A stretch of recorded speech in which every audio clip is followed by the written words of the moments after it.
कितना अपमान भइल उनकर। ठाकुराइन कौनो जन्म में ऋतु के अपन बहू ना बना सके।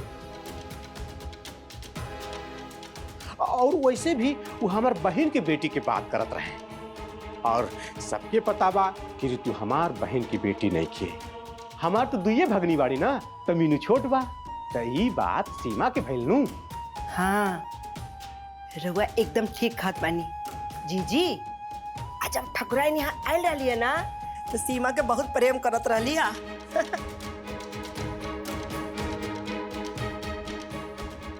एकर मतलब हमार बेटी के रिश्ता ई गांव के सबसे बड़ा घर से आयल बा।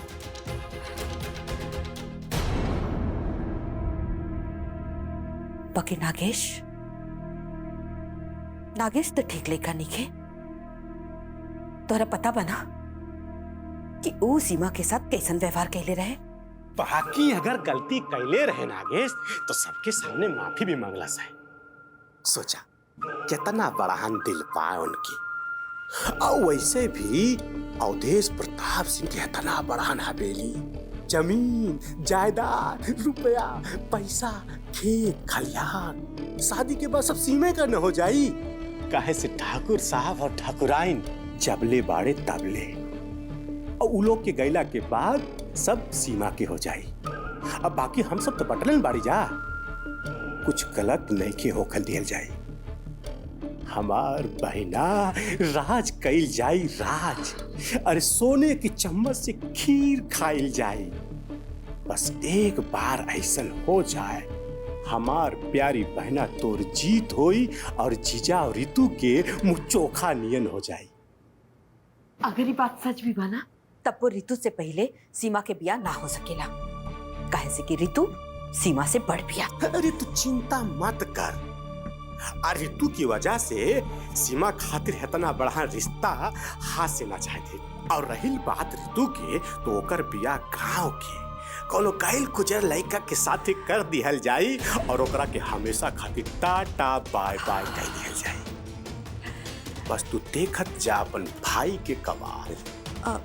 बकीर बनवा बाकिर का बहना, भाई पे भरोसा नहीं के का। बात तो बनवारी सही कहा था। ई मौका हाथ से जाए नहीं देके पा, चाहे कुछ हो जाए। बाकी रउआ ना एकदम गोबर गणेश बनी।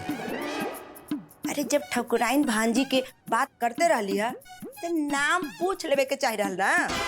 चल तू यहाँ से देवी जी, पता ना कौने शनिचरा में हमारे एकरा से बिया हो गई रहे। चल चल जीजी देखे तो जीजी देखे।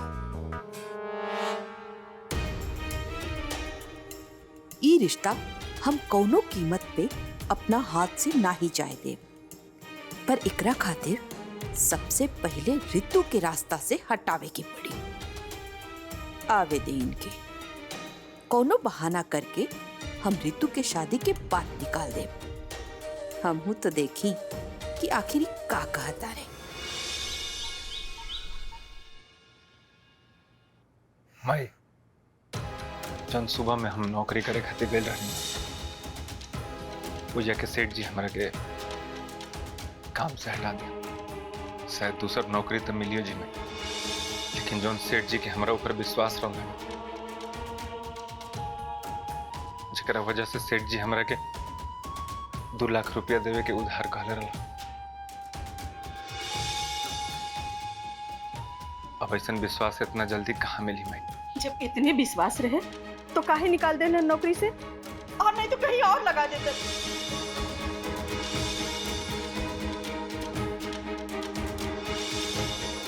मिथिलेश के नौकरी चल गई, कौना खातिर वो कर्जा भी ना ले आई। ये बात से चैताली के दुखी होकर के चाहिए, आखिर वो खुश कैसे रहे।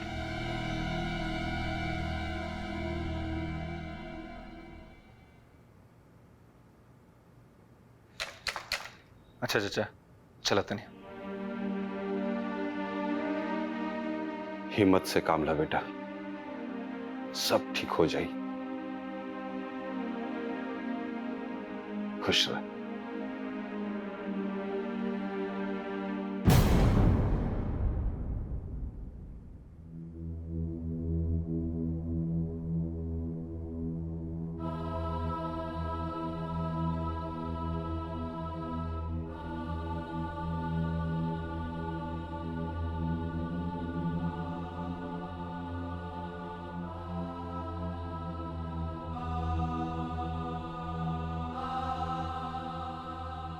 रज्जो, ओ रज्जो, ये रेडियो तो चुप बा, ये तो समझ में आवता, बाकी तू काहे चुप बाड़ू?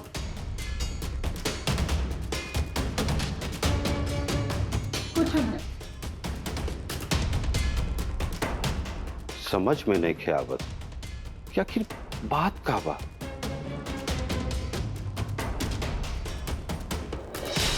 अरे पता बा, काल नागेश हमरे घरे आयल रहे। का सब ठीक था बा? हाँ सब ठीक बा। वो अपने माई और बाबूजी के साथ हमरा से और बाबूजी से माफी मांगे आयल रहे। का बोलते हैं नागेश और माफी? ये बात हम सपना में भी ना सोच सकते थे। पहले तो हमरो के भी विश्वास ना होत रहे, बाकी सोनू मंजरी ये बात सच में भइल बा कि नागेश हमरा से माफी मांगे घरे आयल रहे। अच्छा ही भइल, बवाल खत्म हो गए। अब तू ही ये सब भुला जा और ही आगे से ऐसन लोग और ऐसन बवाल से दूर रहिया, काहे कि नागेश जैसन लड़का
रितु जी माफ करे, 2 मिनट बात हो सकता का आपसे?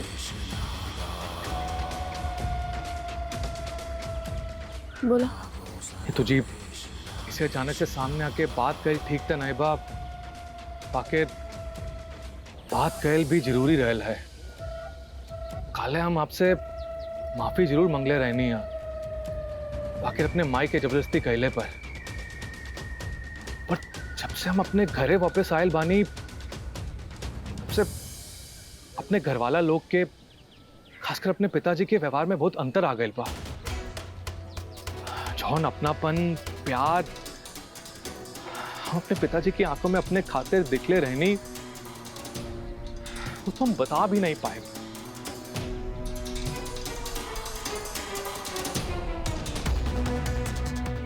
ये सब भइले के बाद हमरा नींद गायब हो गई बा, हम बात पर सोच नहीं पाए। बस यही खातिर आज हम आपसे दिल से माफी मांगल चाहता नहीं। हमके माफ कर दी रितु जी, हमके माफ कर दी, हमके माफ कर दी रितु जी। और ये लोग भी अपने कहले पे बहुत शर्मिंदा बा।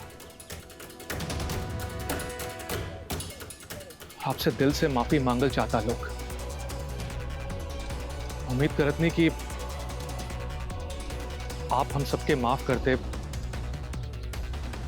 अच्छा हम चलत आनी। अच्छा रितु जी, आपके कॉलेज में कोनो तरह के मदद चाहिए तो हमरा के जरूर बताए।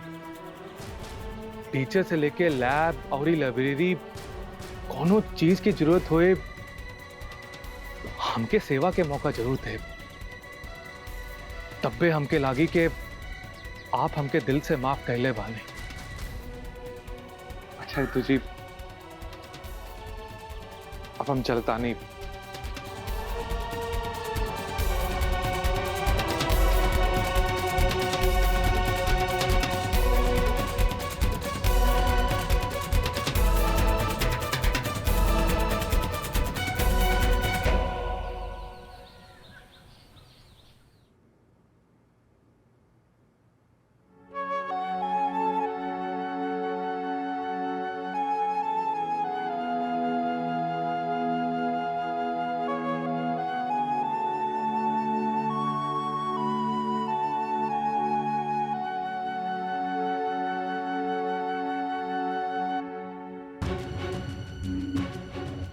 इल रवा खातिन अदरक वाली चाय, रवा के सारा थकान दूर हो जाए।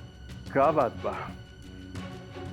का तो पानी एजा मांग के पिए पड़ेला और आज ही अदरक वाली चाय। वो बिना कहले। रवा के तलागेला कि हम राउत चिंता ही ना करेली। ना करेलू। आज ते चाय में बहुत प्यार झलक रहल बा। जरूर कोई गंभीर बात बा। अब रवा कहीं तो हम एगो बात कही। हुकुम करी। दरअसल हम कहे के चाहत रहनी हा कि पास के गांव में ना एगो लइका बा और वो लइका के फोन आयल रहे ऋतु खातिर, शहर में नौकरी करेला। बस हमरा सामने कह देलू से कह दे तू। ऋतु के सामने मत कह दिया। जब तक ऋतु के पढ़ाई लिखे हो जाए, वीडियो नहीं की बन जाए, जब तक उनका सपना पूरा नहीं हो जाए, तब तक ले घर में ऋतु की शादी के कोई बात ना हो। ऋतु ई घर के बड़ लड़की बिया। ऋतु के शादी देरी से हुई तो हमरे सीमा और मीनू के शादी भी देरी से हुई। देखा, हमनी के बेटियन के शादी से ज्यादा ओकनी के भविष्य के बारे में चिंता करे के चाहिए। ओकनी के पढ़े लिखे दो। हमार बेटी हमारा अभिमान है। सब हमरा विश्वास बा कि जौन दिन उ लोग खातिर योग्य लड़का मिल जाइए सब, वही दिन हम ओकनी के ब्याह करब। और वो ऐसा लड़कन लोग से जो शिक्षा में, पढ़ाई में, संस्कार में हमार बेटी लोग के काबिल हो। ये सब का हो रहल बा, कुछ समझ भी नहीं के आवत। अरे सोनू मंजरी, हाय देखा, ये तो उहे पेंटिंग है जवन हम तू लोगों से कहले रहनी हा कि ई दीवार पे ऐसन पेंटिंग होवे के चाहिए। अरे हाँ, ये तो उहे पेंटिंग है। ऐसा लागत है कि जैसे वो कलाकार हमरे मन की बात सुन के ये पेंटिंग बनवले हुई। ऐसा लागत है कि जैसे केहू हमरे मन की एक छाव में रंग भर देले हवे। ये कलाकार के हा, ओकर का नाम हा? पेंटिंग पे लिखल तो बा नाम, जा भल्ला अपने इच्छा के रंग भरे वाला के नाम।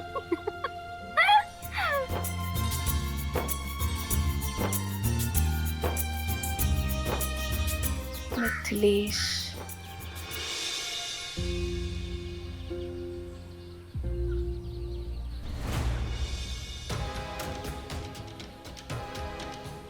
नागेश भैया, उहे लइकवा ये आपके मामला में अपन कोड फसवले रहल और ये आपके हाथ रोकले के जो हिम्मत कैले रहल। कौन बे? हो देखा।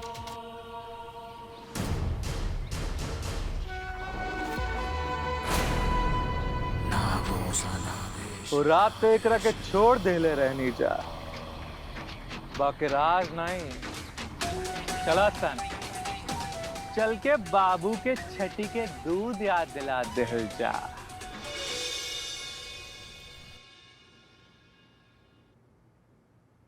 सुना, हमरे पैर में मोच आ गई बा, यही से हम वहां ना आ पाए।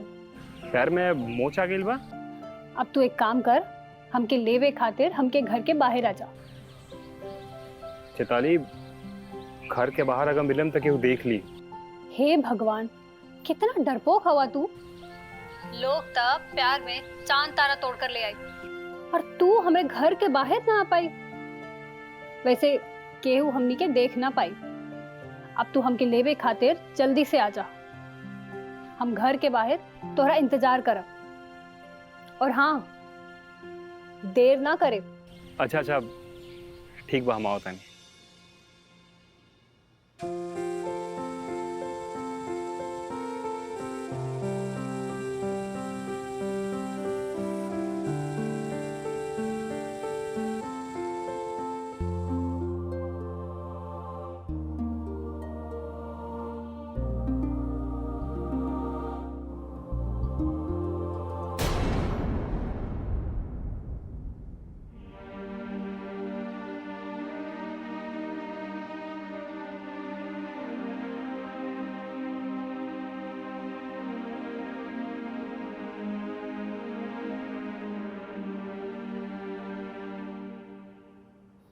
चैताली के गोड़ में मुंह चल बा।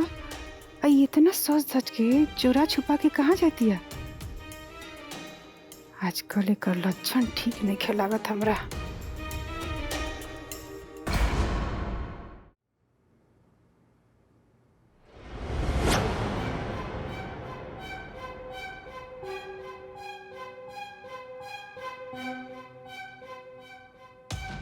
अरे रज्जो, तनी एक कप बढ़िया चाय पिया दा। 1 मिनट रुकी, हम छत पर कपड़े डाल के आते हैं, तब चाय पियाए।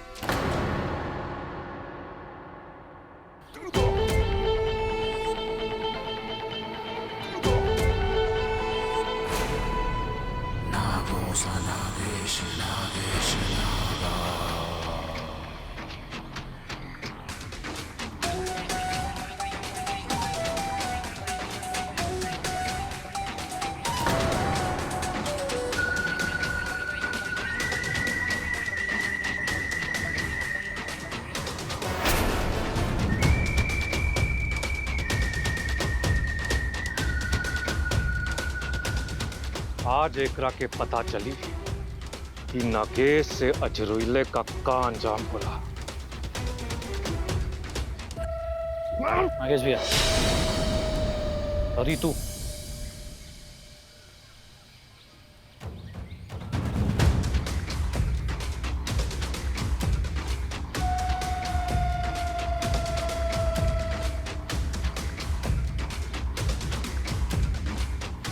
ए बेरा तो तू बच गया, बाद में देखल जाइए एकरा के। ए बेरा चलो सनी वहां से।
अच्छा, अब जल्दी चला। हे भगवान, ये सब का चलता?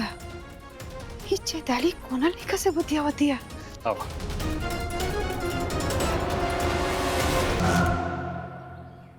बेटा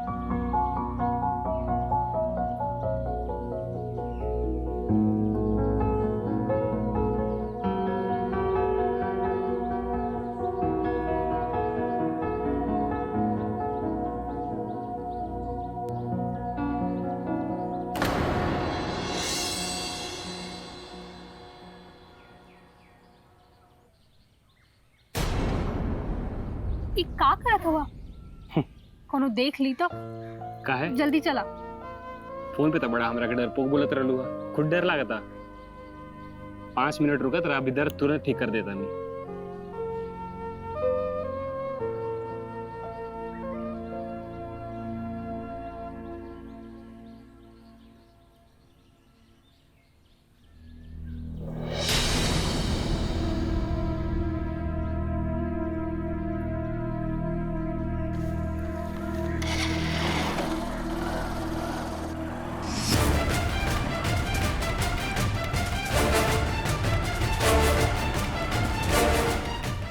हे भगवान, ये हम अपना आँख से का देखा तनी?